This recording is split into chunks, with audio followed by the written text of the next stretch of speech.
या मोदी भडव्यांनी राजीनामा दिलाच पाहिजे, दिलाच पाहिजे, दिलाच पाहिजे।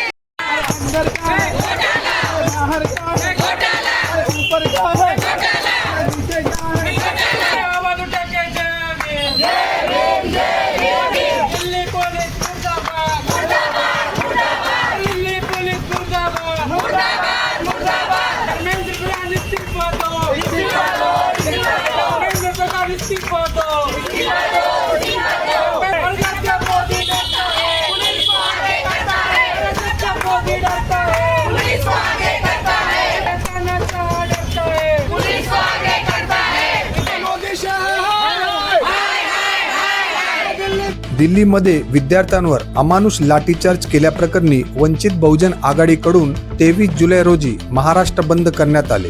नवी मुंबईमधील ठाणे बेलापूर रोड दिघा प्रवेशद्वार येथे महाराष्ट्र बंदला प्रतिसाद देत जमलेले वंचित बहुजन आघाडीचे पदाधिकारी व कार्यकर्ते यांनी दिलेल्या प्रतिक्रिया।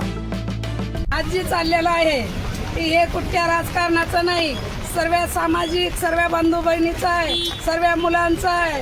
या मोदी भडव्यांनी राजीनामा दिलाच पाहिजे, दिलाच पाहिजे, दिलाच पाहिजे। कारण त्याला राजकारण चालवता येत नाही, त्याला प्रधानमंत्री होण्याचा अधिकार नाही। आज किती वर्ष गादीवर बसलेला आहे, गाय गरिबाचं, लहान मुलांचं, शाळा शिक्षणाचं त्यांनी सर्व वाटोळं केलेलं आहे।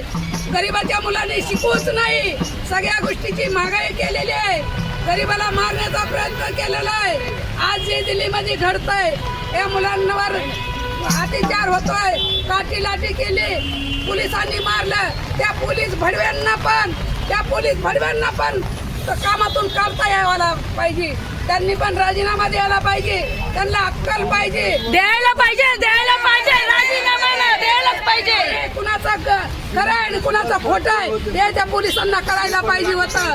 त्या पोलिसांनी मुलांवर लाठीचार केला, मुलांना रक्ताबंबाळ केलं, मुलं बेहोश पडले, अशी राहत आहेत सर्व जनता। प्रत्येकाला दिल्लीला जाता येणार नाही, पण आम्ही आमच्या एरियामध्ये, आमच्या गावामध्ये आम्ही बंद पाळलेला आहे। यामध्ये आमच्या आदरणीय बाळासाहेबांनी सांगितलं त्यांच्या हाकेला आम्ही जाऊन आलेलो आहोत आणि नेहमी येणार, नेहमी बाळासाहेबाला आम्ही पाठिंबा देणार। एवढं हे सरकार आहे, हे सरकार कसं आपल्याला सगळ्यांना माहीत झालंय, बरोबर। आणि पोलीस यंत्रणेला सरकारचं ऐकावंच लागतं, त्यांना देखील कायदा सुव्यवस्था पाळावा लागतो। त्या अनुषंगाने त्यांनी आपल्याला ज्या नोटिसा दिल्या, ठीक आहे, आमचे नेते आहेत, आमच्यावरती पण कुठेतरी आहेत, आदरणीय बाळासाहेब आंबेडकर आहेत, ते बघून घेतील। पण या नोटीसच्या भीतीने, या सरकारच्या भीतीने आम्ही घरात बसण्याची अवलट नाही। आम्ही जिथे अन्याय होणार, जिथे आमच्या मुलांवरती, आमच्या समाजावरती अन्यायावर आम्ही तिथे पेटून उठणार म्हणजे उठणार। आम्ही स्थानिक पोलीस स्टेशनला देखील इन्फॉर्म केलं गेलं होतं की अशा प्रकारचं आमचा प्रोटेस्ट आहे। आम्ही शांत मार्गाने आणि चांगल्या प्रेमाच्या शब्दाने आम्ही त्या व्यापाऱ्यांना आम्ही भेटलो, व्यापाऱ्यांनी आम्हाला सहकार्याची भूमिका दिली आणि आज आमच्या ठिकाणामध्ये 100% बंद आहे असं आम्ही तुम्हाला सांगतो। पाहिजे त्यांनी राजीनामा, अगर त्यांनी नाही दिला तर आपण आपल्या हे प्रोटेस्ट कायमच ठेवणार आहोत। जे जंतर मंतरवरती घडलेलं आहे 20 तारखेला, अमानुषपणे त्या मुलांवरती त्यांनी हल्ले केलेले आहेत, हे चुकीचं आहे।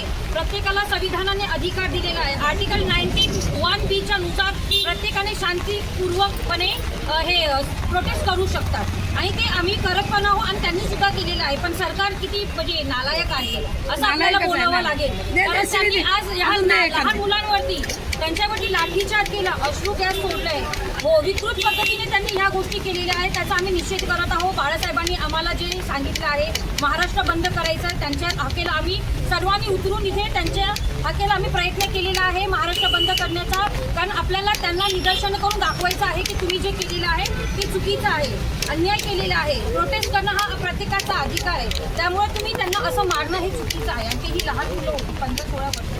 त्यामुळे ह्या सरकारचा जाहीर आम्ही निषेध करत आहोत। हे प्रोटेस्ट करून आम्ही हे त्यांना दाखवून देत आहोत की सरकार तुम्ही कितीही चुकीचा वागला तरी जनता आता जागी झालेली आहे, जनतेला कळत आहे तुम्ही चुकीचं आहात आणि आम्ही तुमच्या विरोधात उठू शकतो। माझं नाव मंजू कृष्ण जवळदार आहे, मी दिघ्यात राहते।